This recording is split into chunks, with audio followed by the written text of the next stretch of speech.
Monaco est passé de 83 joueurs sous contrat à 41 pendant le mercato. Attends, mais ils leur ont dit quoi, mec, pour qu'ils se cassent?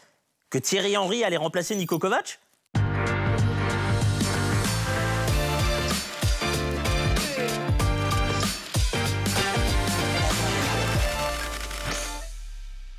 Salut les footeux, je m'intitule JB Goupil, bienvenue dans le Bureau des Stats, l'émission qui vous dit tout avec panache et volupté, même si je comprends rien à ces mots, sur les stats les plus insolites de la Ligue 1 Uber Eats. Alors au menu du jour, pas de match pour cause de trêve internationale, et là, c'est Dijon qui doit être content. Ah bah oui, parce qu'une semaine sans jouer est égale à une semaine sans perdre, c'est mathématique, hein. Donc les gars, ils ont dû te faire une teuf extraordinaire.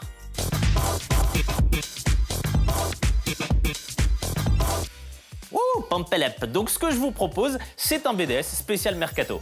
Et pour commencer, voici le top 3 des transferts de la France vers l'étranger. Alors pour info, tous les transferts qu'on vous donne, c'est hors bonus. Alors parce que sinon, c'est un bordel, je vous explique même pas. Tenez, juste pour que vous pigiez le délire, je me suis procuré le contrat d'un joueur. Alors écoutez, prix du transfert, 1 million d'euros avec option d'achat, plus 10% à la revente si le joueur a joué plus de 20 matchs, mais 20% s'il est qualifié pour la Ligue des Champions et qu'il a mis 3 buts de la tête sans prendre 8 kilos pendant 6 mois.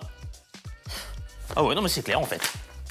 Mais revenons au top 3 des transferts de la France vers l'étranger. Et le top 1, c'est Victor Osimhen qui quitte Lille direction Naples pour 70 millions d'euros. Une très jolie affaire pour les Dogs qui récupèrent 5 fois le prix d'achat du joueur. Numéro 2, Wesley Fofana qui quitte Saint-Etienne pour Leicester contre 35 millions d'euros.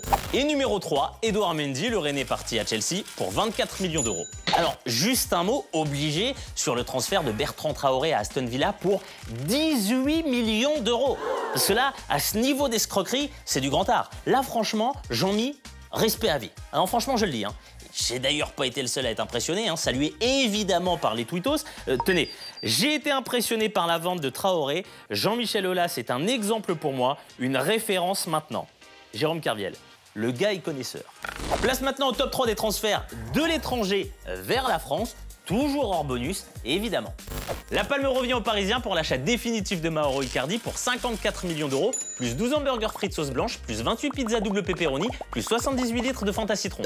Deuxième de ce classement, Jonathan David. Les Lillois ont cassé la tirelire en investissant 27 millions d'euros sur l'ancien joueur de la Gantoise. Bon alors pour l'instant, c'est pas foufou, 0 but marqué en 6 matchs pour le buteur canadien. En top 3, on trouve Rennes qui a investi 27 millions d'euros sur Jérémy Doku en provenance d'Anderlecht, un jeune joueur d'à peine 18 ans. Voilà pour tous les chiffres clés à retenir. Maintenant, voici l'analyse spéciale Mercato du BDS avec un bon vieux top flop des familles à l'ancienne. C'est parti. Notre top de la rédac, c'est Rennes, évidemment. Le Stade Rennais, le club français qui a le plus investi avec près de 80 millions d'euros dépensés et plus de 50 millions d'euros de ventes. L'actionnaire François-Henri Pinault a même ajouté 16 millions d'euros de sa poche. Et alors d'après nos sources, il les avait réellement dans sa poche. Pour notre flop, pas de surprise, c'est Bordeaux. La seule chose que les mecs ont changé, c'est leur logo. Un mercato à l'image du début de saison des Girondins, sans relief et avec 0 recrue. De quoi? Ben Arfa?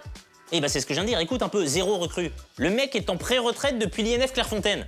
Athème, dont l'état de forme reste comme ses choix de carrière une énigme, a prouvé lors de sa présentation qu'il n'avait rien perdu de son sens de l'humour. Bordeaux, ça reste un club historique avec beaucoup de grands joueurs qui sont passés, avec une histoire et ça reste un grand nom dans le championnat français, donc il n'y a pas eu de difficulté à venir.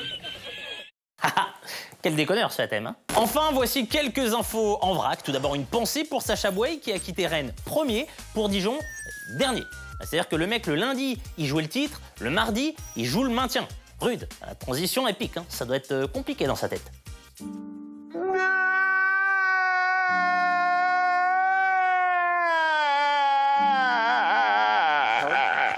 Une pensée pour les supporters du FC Metz et pour Habib Diallo. Le joueur ne voulait pas partir, et alors surtout pas à Strasbourg. Les supporters de Metz ne voulaient pas qu'il parte, et alors surtout pas à Strasbourg. Et qu'est-ce qu'il a fait, mon Bernard Serin, président du FC Metz?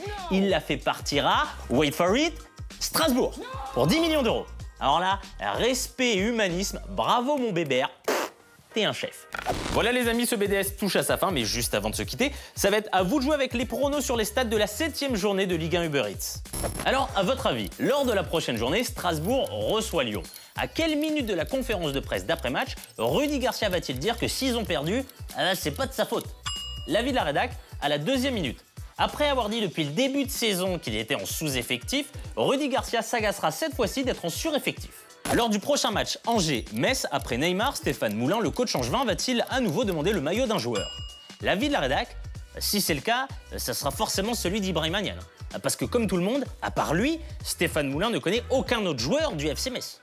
Voilà les amis, j'étais ravi d'être avec vous pour ce 9e BDS. Statistiquement, je me suis trouvé plutôt sexy, voire même carrément érotique par instant. On se retrouve la semaine prochaine pour un nouveau BDS. Et surtout d'ici là, n'oubliez pas que les statistiques sont au football ce que les garanties bancaires sont à la Ligue 1. Indissociable.